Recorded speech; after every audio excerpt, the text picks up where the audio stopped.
and welcome to DM Bird Group Tuition, a place for all the rankers. આજે આપણે standard 10 section C 38, 39 અને 40 CTS થી શરૂઆત કરીએ છીએ. હવે તમને થાય સાહેબ CTS એટલે શું? અલા ભાઈ CTS એટલે કમ્પ્લીટ ધ સેન્ટેન્સીસ. બહુ જ બધા ચેપ્ટર્સ છે અંદર, 3 માર્કનું વેટેજ છે. પહેલી અગત્યની વસ્તુ, CTS 9 સ્ટાન્ડર્ડથી સ્ટાર્ટ થાય છે અને 12th સુધી, એટલે કે જ્યાં સુધી તમે તમારું 12મું પાસ નહીં કરો ત્યાં સુધી આ તમારો પીછો છોડવાના તો નથી. બેડર એક જ કામ કરીએ કે જો કોઈ વસ્તુ આપણો પીછા ના જ છોડવાનું હોય તો એને પ્રોપરલી શીખી લેવામાં જ મજા. જેટલી પણ ટેકનિક્સ છે CTSમાં, જેટલી પણ પદ્ધતિઓ છે CTSમાં, એ બધી જ 1 by 1 seriously I am gonna teach you. Secondary thing is this કે આજના લેક્ચરમાં આપણે શરૂઆત શેનાથી કરીએ છીએ? એબિલિટીથી કરીએ. હવે જ્યારે બી તમે એબિલિટી વર્ડ તમને કોઈ પણ વાક્યના કૌંસમાં દેખાય છે તો ઓલવેઝ રિમેમ્બર કે એબિલિટીમાં હંમેશા 2 વસ્તુઓનો સમાવેશ થાય. પહેલો શબ્દ છે કેન અને બીજો શબ્દ છે કુડ. જો વર્તમાન કાળની વાત હોય તો મારે વાક્યમાં શું લેવું જોઈએ? કેન લઈ લેવું જોઈએ.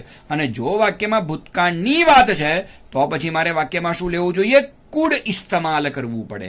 Simple logic. તો જ્યારે પણ તમને કોઈ પણ જગ્યાએ CTSમાં કે કોઈ પણ જગ્યાએ કે ઇવન લેંગ્વેજ ફંક્શનમાં કે ઇવન આગળ જઈને રિસ્પોન્ડિંગમાં જો તમને એબિલિટી પૂછાય છે તો તમારે 100% તમારી પસંદગી કેન અથવા કુડ પર રાખવાની છે. કારણ કે કેન અને કુડ એ હંમેશા કર્તાની એબિલિટી, કર્તાની શક્તિ કે કાર્યક્ષમતાનો જ નિર્દેશ કરે છે. હવે માની લો કે મારે એબિલિટીનું કોઈ પણ સેન્ટેન્સ બનાવવું છે તો સૌથી પહેલો પ્રશ્ન, how food I make it? સૌથી પહેલી અગત્યની વસ્તુ, જ્યારે બી તમને કોઈ પણ જગ્યાએ એબિલિટી યુઝ કરવાનું કીધું હોય, સૌથી પહેલા તમારે વાક્યની શરૂઆતમાં શું લેવાનો છે ભાઈ? કર્તા. 100 વાતની એક વાત, સૌથી પહેલા તો વાક્યની શરૂઆતમાં શું આવશે? કર્તા. ઘણા બધા સેન્ટેન્સીસ મેં એવા જોયા છે કે જેમાં વાક્યની શરૂઆતમાં કર્તા પહેલેથી જ આપેલા હોય. હવે જો પહેલેથી આપેલા છે તો નો ઇશ્યુ વિથ ધીસ, ઓકે. પણ જો કર્તા નથી આપ્યો તો આજે એક પદ્ધતિ દ્વારા તમને શીખવાડવાનો પણ છું કે તમે વાક્યમાં કર્તા કેવી રીતે લાવી શકો. તો અહીંયા 100 વાતની એક વાત, મારે સૌથી પહેલા તો વાક્યની શરૂઆતમાં શું જોઈશે? કર્તા જોઈએ જ જોઈએ. ત્યાર પછી એબિલિટી છે. એબિલિટી છે એટલે ઓબ્વિયસલી કેન પછી કરતા પછી મારે વાક્યમાં શું વાપરવું પડશે? કાં તો કેન ઉપયોગમાં લેવું પડશે, કાં તો હું વાક્યમાં શું ઉપયોગમાં લઈશ? કુડ નામક ઓક્ઝિલરી ઉપયોગમાં લઈશ. ઓકે, ફરી એકવાર આપણે યાદ કરાવી દઉં કે કેન ક્યારે ઉપયોગમાં લેવાશે, કુડ ક્યારે ઉપયોગમાં લેવાશે. સિમ્પલ લોજિકલી વાત એટલી છે, જો વાક્ય વર્તમાન કાળમાં છે તો 100% મારે વાક્યમાં શું લેવાનું છે? કેન ઇસ્તેમાલ કરવાનું છે. અને જો મારું વાક્ય ભૂતકાળમાં હોય તો 100% હું વાક્યમાં શું લઈ લઈશ? કુડ. કુડનો ઉપયોગ કરી તો દઈશ. તો કરતા પછી વાક્યમાં શું આવશે? કેન અથવા તો કુડ નામનો શબ્દ આવશે. ચલો, એકવાર વાક્યમાં કેન કે કુડ આવી જાય છે ત્યાર પછી હંમેશા અને હંમેશા યાદ રાખવાની મેટર આ જ છે કે કેન અને કુડ પછી હંમેશા તમારે વાક્યમાં ક્રિયાપદનું કેવું રૂપ લેવાનું છે ભાઈ? મૂળ રૂપ લઈ લેવાનું છે. તો સૌથી પહેલા આવશે કર્તા પછી વાક્યમાં શું આવશે? કેન અથવા તો કુડ જેવા શબ્દો આવશે. કેન અને કુડ પછી બિલકુલ ભૂલવા જેવી આ મેટર નથી કે કેન અને કુડ પછી હંમેશા તમારે વાક્યમાં શું લેવાનું છે? ક્રિયાપદનું મૂળ રૂપ 100% તમારે વાક્યમાં લઈ લેવાનું થાય. અને ક્રિયાપદનું મૂળ રૂપ આવી જાય ત્યાર પછી વાક્યમાં બહુ તો કેવા શબ્દો આવશે ભાઈ? અન્ય શબ્દો તમે વાક્યમાં લઈ તો લેશો. ઓકે, અન્ય શબ્દો સેન્ટેન્સમાં કામ શું કરે? તો જે કોઈ પણ તમારા અન્ય શબ્દો છે એ હંમેશા સેન્ટેન્સને પૂર્ણ કરવાનું, સેન્ટેન્સને સપોર્ટ કરવાનું કામ કરે છે. તો હંમેશા યાદ રાખજો કે વાક્યમાં અન્ય શબ્દો લખવા ફરજિયાત નથી, પણ લખો તો સેન્ટેન્સ જરા પૂર્ણ હોય એવું તમને જરૂરથી લાગશે. તો સૌથી પહેલા આવશે કરતા પછી વાક્યમાં કેન કે કુડ પછી હંમેશા તમારે વાક્યમાં શું લેવાનું છે? ક્રિયાપદનું મૂળ રૂપ. અને ત્યાર પછી વાક્યમાં બહુ તો આપણે કેવા શબ્દો લઈશું ભાઈ? અન્ય શબ્દો આપણે સેન્ટેન્સમાં લઈ તો લેવા પડે. સેકન્ડરી થિંગ ઇઝ ધીસ કે જ્યારે બી તમે કોઈ પણ વાક્યમાં એબિલિટી યુઝ કરો છો, કેન કુડ પછી ક્રિયાપદનું મૂળ રૂપ છે. હું હંમેશા બધાને એવું કહું છું કે જ્યારે પણ તમે CTS કરો ત્યારે ઓછામાં ઓછા 10 થી 15 ક્રિયાપદોનું પ્રોપર નોલેજ રાખો. હું એનાથી વધારે એક્સપેક્ટ પણ નથી કરતો, માત્ર તમને એટલું કહું છું કે 10 થી 15 જેટલા જે કંઈ પણ તમારા ક્રિયાપદો છે એના યોગ્ય રૂપ તમને ખબર જ હોવી જોઈએ. એનું મૂળ રૂપથી લઈને ભૂતકાળથી લઈને પાસ્ટ પાર્ટિસિપલ સુધી અને એના ગુજરાતી સુધી તમને બધી જ વસ્તુઓનો આઈડિયા હોવો જરૂરી છે. જો તમને આ બધી વસ્તુનો આઈડિયા છે, સિરિયસલી તમને CTS બહુ વધારે હેરાન નહીં કરે. માત્ર ને માત્ર કેટલા ક્રિયાપદો યાદ રાખવાના છે તમારે? કોઈ 15, જે તમને ગમે એ 15 તમે યાદ રાખી લો. હા, 100% કદાચ તમને એનો બી ખ્યાલ ના આવતો, જ્યાં દરેક સેન્ટેન્સ હું 2-3 રીતે બનાવવાનો જ છું. એમાંથી તમને કોઈ એક ક્રિયાપદ ગમી જાય તો એકાદું ક્રિયાપદ તમે એમાં પણ કે એના દ્વારા પણ તમે જાણી શકો છો. નો ઇશ્યુ વિથ ધીસ. ઓકે, તો સૌથી પહેલા વાક્યની શરૂઆતમાં કરતા પછી વાક્યમાં શું આવશે? કેન અથવા તો કુડ. કેન કુડ પછી વાક્યમાં શું લેશો? ક્રિયાપદનું મૂળ રૂપ. અને બહુ તો કેવા શબ્દો આવશે ભાઈ? અન્ય શબ્દો તમારે વાક્યમાં લઈ લેવા પડે. બસ તો આ જ ચાવી છે જ્યારે પણ તમે કોઈ પણ વાક્યમાં એબિલિટી યુઝ કરવા માંગો છો તો. ચાલો સહેજ આગળ જઈએ. પહેલું સેન્ટેન્સ જરા ધ્યાનથી જુઓ. The teacher dash dash dash dash dash ability. બસ તમને જ્યારે બી CTS હશે ઓલમોસ્ટ લગભગ કંઈક આ જ પ્રમાણે આપેલું તો હશે. The teacher dash dash dash dash dash ability. હવે જો શિક્ષક છે, હવે એબિલિટી એટલે શું થાય? તો એબિલિટી એટલે શક્તિ અથવા કાર્યક્ષમતા. ઓકે, તો અત્યારના શિક્ષકોમાં જો અત્યારના માહોલ પ્રમાણે વાત કરીએ કે અત્યારના સમય પ્રમાણે વાત કરીએ તો અત્યારના શિક્ષકોમાં માત્ર ને માત્ર એક જ કાર્યક્ષમતા છે. આમ તો શિક્ષકોની એકમાત્ર કાર્યક્ષમતા શું કહેવાય? તો શિક્ષકોની એકમાત્ર કાર્યક્ષમતા કે એ ભણાવી શકે છે. નંબર 2, આજે એક નવા પ્રકારની કળા પણ શિક્ષકોએ વિકસાવી છે ભાઈ, ઓનલાઈન ભણાવવાની. ઓકે, તો સિમ્પલ લોજિક, એના પર જ સેન્ટેન્સ બનાવીએ. સૌથી પહેલા મને વાક્યના કૌંસમાં એબિલિટી આપ્યું છે. એબિલિટી એટલે કેન અથવા કુડ. શિક્ષકો વર્તમાન સમયમાં જોવા મળે છે, ભવિષ્યની ખબર નથી, અત્યારે તો શિક્ષકો જોવા મળે છે. તો સિમ્પલ લોજિક ઇઝ સીધું જ મારે વાક્યમાં શું યુઝ કરવાનું છે? કેન નામનો વર્ડ યુઝ કરવાનો છે. ધ ટીચર પછી મારે વાક્યમાં શું લેવાનું છે? કેન પછી સિમ્પલ શિક્ષકની જે પણ કાર્યક્ષમતા હોય એ દર્શાવવી પડે. હવે શિક્ષકની સારામાં સારી કાર્યક્ષમતા કે કુશળતા શું કહેવાય? ભણાવવાની. તો absolutely the teacher can teach. TEACH teach. Okay, હવે તમે કોઈ પણ સબ્જેક્ટનું નામ લખી દો ચાલે, કે teacher can teach English, the teacher can teach maths. Okay, પછી છેલ્લે ઇઝીલી કે એવો વર્ડ મૂકી દો તો that would be quite good. Okay, પણ અત્યારના માહોલ પ્રમાણે જઈએ તો આપણે આવું લખી શકીએ, the teacher can teach online. Absolutely we can say online શબ્દ તમે મૂકી શકો છો. ઓકે, તો absolutely we can speak like this કે the teacher can teach online. So easy is this one. Okay, the teacher can teach online. Okay, ચાલો થોડુંક કંઈક નવું કરવું હોય તો we can even do that. બરાબર છે કે નહીં? ઓકે, હવે ધ ટીચર પછી એબિલિટી એટલે કેન તો લઈ જ લઈએ. ઓકે, શિક્ષકો ભણાવી પણ સારું શકે અને જોવા જેવી વસ્તુ એક્ઝેક્ટલી શિક્ષક બીજું સરસ મજાનું કામ એ કરી શકે કે ભાઈ વિદ્યાર્થીઓને ઇન્સ્પાયર અર્થાત પ્રેરણા આપી શકે. તો આવશે કંઈક આ પ્રકાર, ધ ટીચર કેન પછી વાક્યમાં શું લઈશું ભાઈ? ઇન્સ્પાયર. તો INSPIRE. તમે એનકરેજ વર્ડ બી યુઝ કરી શકો છો અહીંયા, પણ આપણે ઇન્સ્પાયર વર્ડ લઈ લઈએ. The teacher can inspire the student. So simple is this. Okay, આવા ઘણા બધા સેન્ટેન્સ બની શકે છે. હા, એટલું હંમેશા યાદ રાખજો કે જ્યારે પણ તમે લોકો કામ કરી રહ્યા હો CTSનું, તો ભાઈ એવું નહીં માનવાનું કે ભાઈ બાજુવાળાએ કંઈક અલગ સેન્ટેન્સ બનાવ્યું, આ બાજુવાળાએ કંઈક અલગ સેન્ટેન્સ બનાવ્યું, મારું સેન્ટેન્સ તો સાવ અલગ છે. કદાચ એવું બને કે 3નું સેન્ટેન્સ સાચું હોય, કારણ કે કેન અને કુડ પછી તમે તમારી રીતે સેન્ટેન્સ બનાવવાની તમને આમાં છૂટ છે. તો એબ્સોલ્યુટલી અહીંયા દરેકના સેન્ટેન્સ સરખા આવવાના જ નથી.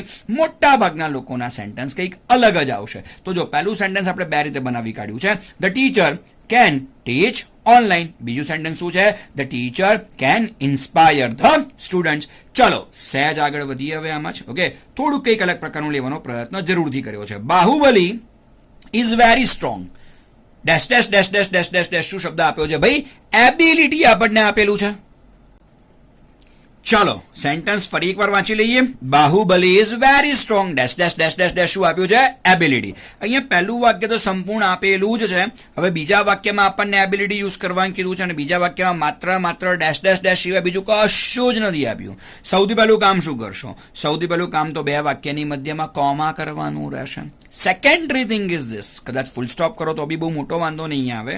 સેકન્ડરી થિંગ ઇઝ ધીસ કે અહીંયા કરતા કયો છે ભાઈ? બાહુબલી નામનો કરતા છે અને બાહુબલી નામનો કરતા છે તો બાહુબલી એક પુરુષ વ્યક્તિ છે, તમને ખબર જ છે. તો એક પુરુષ વ્યક્તિનું સર્વનામ શું થઈ જાય? તો ભાઈ એનું સર્વનામ થઈ જાય છે હી. કદાચ અહીંયા બાહુબલીની જગ્યાએ બીજું કોઈ સ્ત્રીવાચક નામ આપ્યું હોત તો આ જગ્યાએ મેં શું લખ્યું હોત? શી નામક શબ્દ લખ્યો હોત. પણ જવા દો, એબ્સોલ્યુટલી બાહુબલી એ પુરુષવાચક નામ છે એટલે કોમા પછી વાક્યમાં શું છે? હી. ધારો કે તમે અહીંયા ફૂલ સ્ટોપ લીધું હોત તો હીનો એચ કેપિટલમાં હોત. આ ધ્યાન રાખવું પડે. નાની નાની બાબતો છે જેને કારણે માર્ક જઈ શકે છે. તો better be vigilant about those things. ચલો, સૌથી પહેલા Baahubali is very strong, comma પછી વાક્યમાં શું આવશે? હી. હવે અહીંયા બાહુબલી પછી વોઝ નામનો શબ્દ નથી આપ્યો, ઇઝ નામનો શબ્દ આપ્યો છે અને ઇઝ નામનો શબ્દ આપ્યો છે અને એબિલિટી યુઝ કરવાનું કીધું છે તો તરત મારે વાક્યમાં શું લેવું પડશે? કેન નામનો શબ્દ લેવો પડશે. કદાચ અહીંયા બાહુબલી પછી ઇઝની જગ્યાએ જો આ જગ્યાએ વોઝ નામક શબ્દ આપ્યો હોત તો 100% અહીંયા કેનની જગ્યાએ મેં કયો શબ્દ વાપર્યો હોત? કુડ નામનો શબ્દ વાપર્યો હોત. પણ ચલો એનીવેઝ ઇઝ છે એટલે મારે શું લેવું પડશે? કેન. તો Baahubali is very strong, he can. હવે તમે જ વિચારો, કોઈ માણસ સખત સ્ટ્રોંગ છે, સખત મજબૂત છે, તો એ માણસ શું કરી શકે? સૌથી પહેલી અગત્યની વસ્તુ કે જો એ માણસ સ્ટ્રોંગ છે તો પહેલી અગત્યની વસ્તુ એ કોઈ પણ ભારે સામાન આરામથી ઉચકી શકે છે. તો Baahubali is very strong, he can lift absolutely lift અને પછી લખશું અહીંયા HEAVY heavy bags. 100%. ઓકે, આપણે તો કોઈ પણ માણસ મજબૂત દેખાય એટલે આપણી બેગો એન પાસે ઉચકાવડાવવાની. Simple logic. ઓકે, તો શું બનશે? He can lift heavy bags. So easy is the sentence. તમે આરામથી બનાવી શકો છો. ઓકે, અમુક લોકો પાછા આવું બાહુબલી પિક્ચર પાછું એને એ પોતે પાછો બાહુબલી પર સવાર થઈ ગયો એવું બને. એટલે એ પાછો મારો બેટો શું વિચારે કે બાહુબલી બહુ સ્ટ્રોંગ છે, એ પોતાના દુશ્મનોને હરાઈ શકે છે. એટલે આ દુશ્મનોને હરાઈ શકે છે બોલ્યા બહુ સરસ, પણ પાછું એ સેન્ટેન્સ ઇંગ્લિશમાં કન્વર્ટ કરવું પડે ને. તો બેટર છે કેવી રીતે કન્વર્ટ કરશો કે Bahubali is very strong, comma પછી ચલો હવે વિચાર્યું જ છે તો એબ્સોલ્યુટલી એવું સેન્ટેન્સ પણ બનાવી દઈએ. તો જરા જો, Baahubali is very strong, comma પછી વાક્યમાં શું લેશો? હી. ધારો કે અહીંયા ફૂલ સ્ટોપ કરો છો તો એચ કેપિટલ કરજો, હીનો ધ્યાન રાખજો. ત્યાર પછી વર્તમાનની વાત એટલે વાક્યમાં શું લખશો? કેન. હવે તમે શું બોલ્યા કે બાહુબલી એટલો બધો સ્ટ્રોંગ છે કે પોતાના દુશ્મનોને હરાવી શકે. હવે સિમ્પલ લોજિક ઇઝ હરાવવું. હારવું વસ્તુ અલગ છે, હરાવવું વસ્તુ અલગ છે. હારવું એટલે LOSE લૂઝ થાય, પણ અહીંયા તમે કયો શબ્દ બોલો છો? હરાવવું શબ્દ બોલો છો અને હરાવવું ઇઝ ઇક્વલ ટુ શું થશે? ડિફીટ. તો DEFEAT. અહીંયા ક્રિયાપદોનું ખદ ધ્યાન રાખવું પડે. જો ક્રિયાપદ પ્રોપરલી ધ્યાન નથી આપતા બીજી મિનિટે માર્ક જાય. તો યાદ રાખજો કે હી કેન ડિફીટ. હવે કોને ડિફીટ કરી શકે છે? પોતાના દુશ્મનોને. તો પોતાના એટલે આપણા દુશ્મન તો છે નહીં ભાઈ કોઈ. સીધું વાક્યમાં શું મૂકશો? હીઝ. અને દુશ્મનોને ઇંગ્લિશમાં શું કહેવાય? એનિમી. તો અહીંયા શું લખશો? એનિમી પછી બહુવચનમાં. બાહુબલી છે ભાઈ, એકાદ દુશ્મન થોડી ના હોય, એના તો હજારો દુશ્મન હશે. તો શું કરશો ભાઈ? એનિમીઝ. તો ENEMIE એબ્સોલ્યુટલી. ઓકે, મારા ખ્યાલથી સેન્ટેન્સ થોડું ડિફિકલ્ટ બને, પણ સમટાઈમ્સ તમે આવા કોઈ સેન્ટેન્સ બનાવો છો 100% તમારો પેપર ચેકર ઇમ્પ્રેસ જરૂરથી થઈ શકે. તો it will be like this કે Bahubali is very strong, he can defeat his enemies. આ રીતે તમે સેન્ટેન્સ ઇઝીલી આરામથી બનાવી શકો છો. ચાલો જઈએ સેન્ટેન્સ નંબર 3 પર. Fine. You are very tall dash dash dash dash dash કૌંસમાં કયો શબ્દ છે? એબિલિટી નામનો શબ્દ છે. હવે you are very tall dash dash dash dash dash ability. You are very tall આ સેન્ટેન્સ તો આપણને પરફેક્ટ આપેલું છે, no issue with this, right. એટલે આપણે એની કોઈ ચિંતા કરવાની નથી. બીજું સેન્ટેન્સ આપણને બનાવવા આપ્યું છે, કદાચ સેન્ટેન્સમાં કશું લખી નથી આપ્યું, એટલે કરતા છે, કેનકુડ છે, ક્રિયાપદનું મૂળ રૂપ છે, અન્ય શબ્દો છે. આ દરેક બાબતનું ધ્યાન રાખવું પડે. તો સૌથી પહેલા યુ આર વેરી ટોલ. સૌથી પહેલા તો બે વાક્યની મધ્યમાં કોમા, ફૂલ સ્ટોપ કરી શકાય, નો ઇશ્યુ વિથ ધીસ, પણ કોમા ઇઝ ક્વાઇટ બેટર. તો you are very tall. Okay, comma. હવે ધ્યાનથી જુઓ, વાક્યની શરૂઆતમાં કયો કરતા છે? You.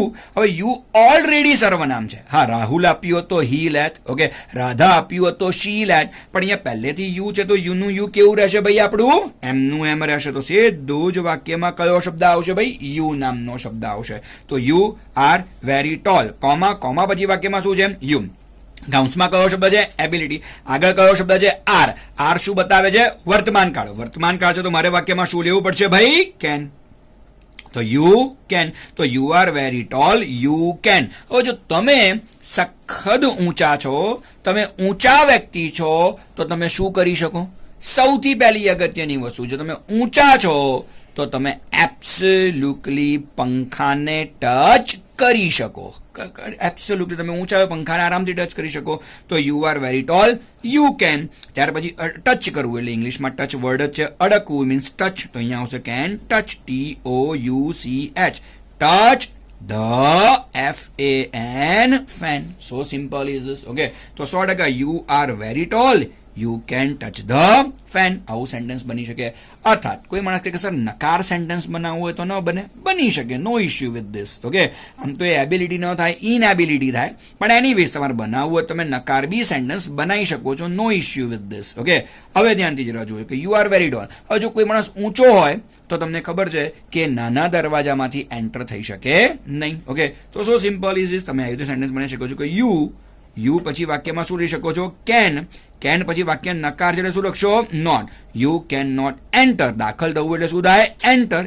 ENTER, enter the room, કે તમે આ રૂમમાં દાખલ થઈ શકશો નહીં.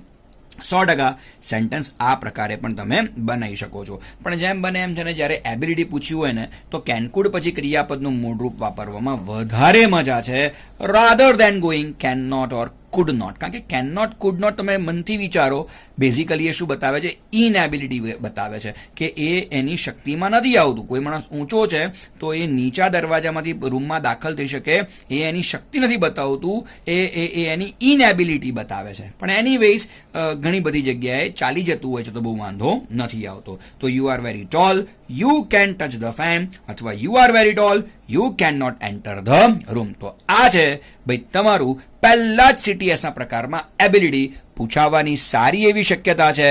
તો બી પ્રિપેર ફોર ધેટ. ચાલો જઈએ વાક્ય નંબર 2, વાક્ય રચના નંબર 2 પર. That is obligation and advice. હવે જ્યારે પણ ભાઈ તમને ઓબ્લિગેશન કે એડવાઇસ આવે, લેંગ્વેજ ફંક્શન તો તમને બરાબર યાદ હશે. લેંગ્વેજ ફંક્શનમાં શું આવે? ઓબ્લિગેશન કે એડવાઇસ હોય તો શુડ નામક શબ્દ આવે છે. હવે માની લો કે તમને કોઈ પણ વાક્યમાં શુડ યુઝ કરવાનું કહેશે, તો તમે કેવી રીતે ઉપયોગમાં લેશો? સૌથી પહેલી અગત્યની વસ્તુ એક્ઝેક્ટલી આ છે કે જ્યારે બી તમને CTSમાં ઓબ્લિગેશન કે એડવાઇસ યુઝ કરવાનું કીધું છે, સૌથી પહેલી વસ્તુ મારે વાક્યની શરૂઆતમાં તો શું જોઈએ ભાઈ? કર્તા. એટલે સૌથી પહેલા તો બોસ વાક્યની શરૂઆતમાં શું આવશે?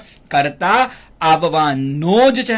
હવે જુઓ, વાક્યના કૌંસમાં તમને જો આવી રીતે એડવાઇઝ નામનો શબ્દ દેખાય છે, અથવા તો વાક્યના કૌંસમાં તમને આવી રીતે ઓબ્લિગેશન નામક શબ્દ દેખાય છે, તમારે બીજું કશું જ નથી કરવાનું. કરતા, અને કરતા પછી તો very first word you are suppose two put is should. સૌથી જ પહેલો શબ્દ કયો લેશો ભાઈ? શુડ નામક શબ્દ લેશો. એટલે સૌથી પહેલા તો વાક્યની શરૂઆતમાં શું આવશે? કરતા. કરતા પછી તમે વાક્યમાં શું લખશો ભાઈ? શુડ નામક શબ્દ લેશો. સારામાં સારી વસ્તુ એક્ઝેક્ટલી આ છે કે એબિલિટીમાં કેન અને કુડ 2 શબ્દ આવે. વર્તમાન કાળ હોય તો કેન આવે છે, ભૂતકાળ હોય તો કુડ આવે છે. જ્યારે ઓબ્લિગેશન એડવાઇસમાં આ પ્રોબ્લેમ જ નથી. વર્તમાન કાળ હોય તોય શુડ રહેશે, ભૂતકાળ હોય તો પણ શુડ આરામથી લઈ શકાશે. તો કરતા. કરતા પછી વાક્યમાં શું છે ભાઈ? શુડ. જે રીતે કેન અને કુડ પછી હંમેશા ક્રિયાપદનું મૂળ રૂપ આવે છે, you should always remember one thing કે ઓબ્લિગેશન અને એડવાઇસમાં પણ શુડ પછી તમારે કાયમ ને કાયમ શું લેવાનું છે ભાઈ? ક્રિયાપદનું મૂળ રૂપ. તો આવી ગયું ભાઈ તમારું વાક્યમાં ક્રિયાપદનું મૂળ રૂપ. તો સૌથી પહેલા બોસ વાક્યની શરૂઆતમાં શું છે? કરતા. કરતા પછી વાક્યમાં શું આવશે? શુડ. શુડ પછી વાક્યમાં તમારે શું લેવું પડશે? ક્રિયાપદનું મૂળ રૂપ. અને જેવું વાક્યમાં ક્રિયાપદનું મૂળ રૂપ આવી જાય છે કે તરત જ તમે વાક્યમાં બહુ તો કેવા શબ્દો લખશો ભાઈ? અન્ય શબ્દો. અન્ય શબ્દો સેન્ટેન્સ સેન્ટેન્સને એક સપોર્ટિવ સિસ્ટમ તરીકે કામ કરે છે. તો સૌથી પહેલા વાક્યની શરૂઆતમાં છે કરતા, કરતા પછી વાક્યમાં છે શુડ, શુડ પછી વાક્યમાં ક્રિયાપદનું મૂળ રૂપ, અન્ય શબ્દો. અહીંયા પણ જો મહત્વનો રોલ કોઈનો હોય ને તો એ માત્ર ને માત્ર ક્રિયાપદનો જ છે, જેનું મૂળ રૂપ આપણે શુડ પછી લખવાનું રહેશે. હું તમને હજુ પણ કહું છું કે વધારે નહીં, માત્ર ને માત્ર 15 જેટલા જ ક્રિયાપદો યોગ્ય રીતે કરી નાખો, CTS નો બહુ જ મોટો પ્રોબ્લેમ સોલ્વ થઈ જાય. જ્યારે કોઈ પણ સ્ટુડન્ટ મારી પાસે આવીને મને એવું કહે ને કે સર મને CTS નથી આવડતા, એટલે હું સમજી જઉં કે ભાઈએ ક્રિયાપદની પાછળ જોઈએ એટલું કામ કર્યું નથી. જોઈએ નહીં, સેચ પણ કામ નથી કર્યું. કારણ કે થોડુંક બી કામ કર્યું હોય તો 15-17 ક્રિયાપદોના ભૂતકાળના રૂપ, પાસ્ટ પાર્ટિસિપલ ને ગુજરાતી તો આવડતા જ હોય. જો આટલું આવડતું હોય તો તમે આરામથી સેન્ટેન્સ બનાવી શકશો. No issue with this. ચાલો, તો without any delay let's start the sentences of obligation and advice. Let me see. You are not well. પહેલું જ સેન્ટેન્સ તમે લોકો ધ્યાનથી જુઓ. સેન્ટેન્સ શું છે ભાઈ? You are not well. You are not well means કેવું છે? તમારી તબિયત બિલકુલ સારી નથી. સૌથી પહેલા તો પહેલું વાક્ય આપણને આપ્યું છે, બીજું વાક્ય આપણને જાતે બનાવવા આપ્યું છે.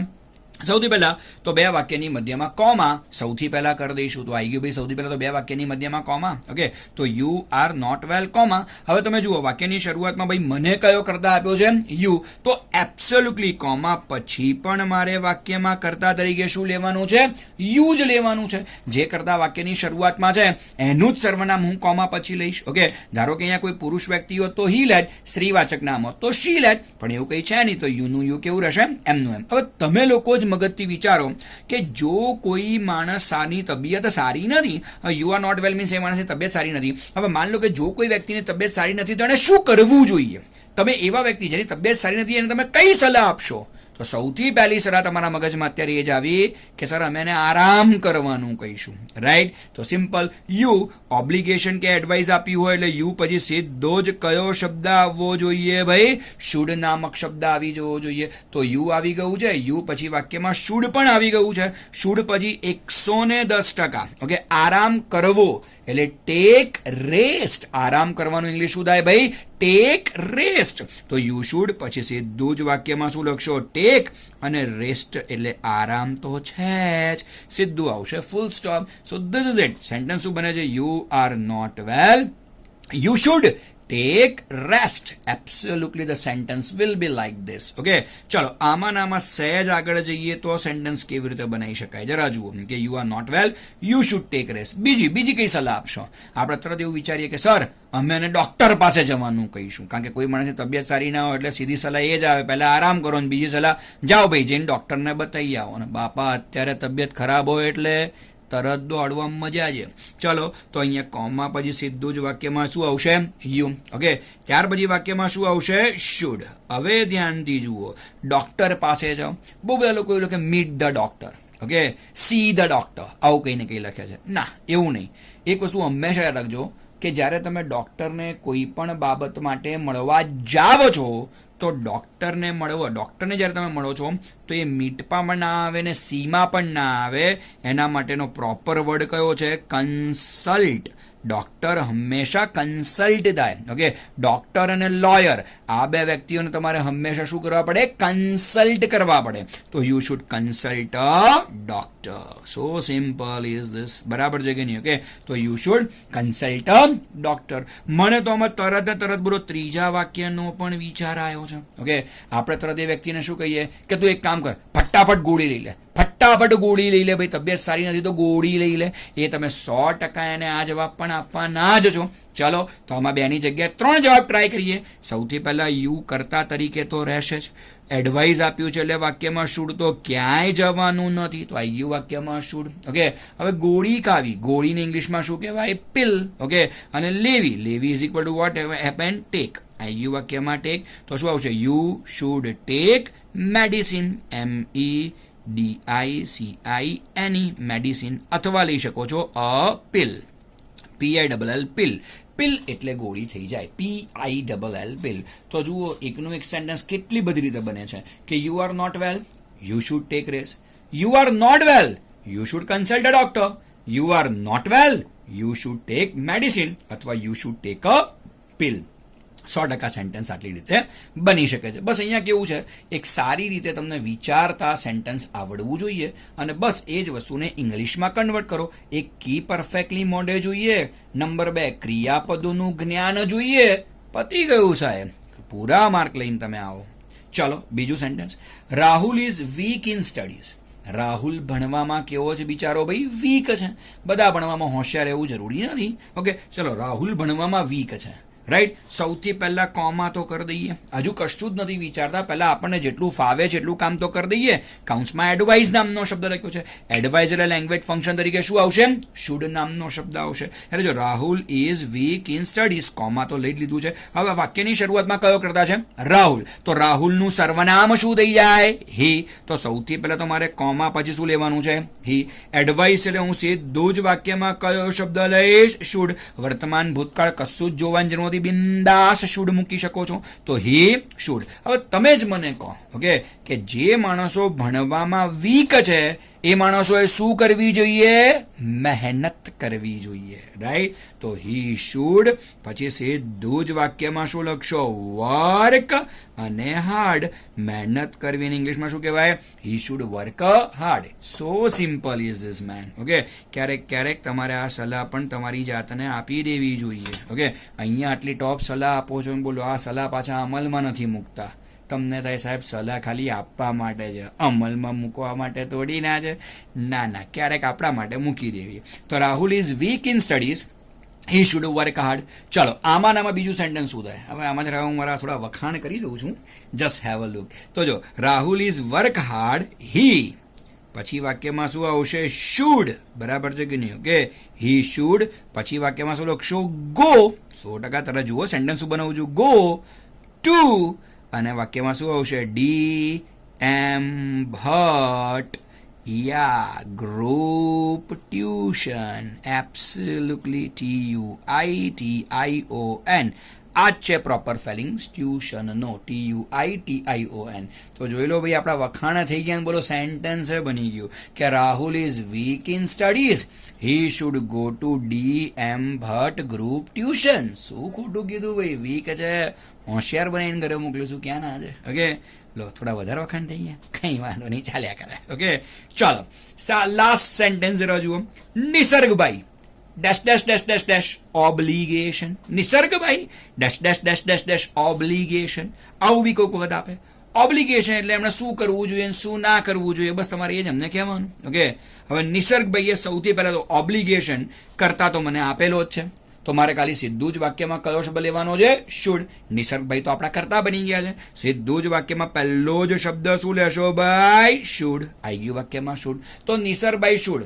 હવે નિસર્ગભાઈએ શું કરવું જોઈએ? બસ સારી સારી ડાહી વાતો કરવાની. ઓકે, નિસર્ગભાઈએ નહીં, આપણે નિસર્ગભાઈ માટે સારી સારી ડાહી વાતો કરવાની. તો શું લખવાનું? Nisargbhai should help the poor.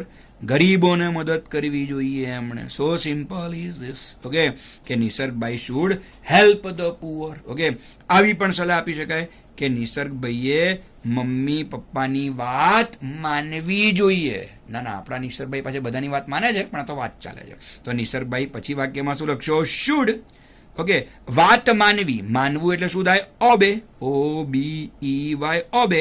અને પછી વાક્યમાં હીસ અને પછી આવશે પેરેન્ટ્સ, PARENTS પેરેન્ટ્સ. ઓકે, તો જુઓ બંને સેન્ટેન્સ બહુ સારા બની ગયા છે કે Nisargbhai should help the poor, Nisargbhai should obey his parents. અને આવા તો બીજા 25 સેન્ટેન્સ તમે આરામથી એ ટાઈપના બનાવી તો શકો જ છો. તો જ્યારે પણ ભાઈ તમને કોઈ પણ જગ્યાએ આવી રીતે ઓબ્લિગેશન કે એડવાઇસ પૂછાય છે, આટલી બાબતનું તમારે પ્રોપર ધ્યાન રાખવું તો જોઈએ અને જોઈએ.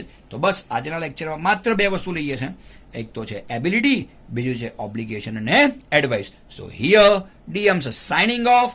Thanks for listening. Thank you. By.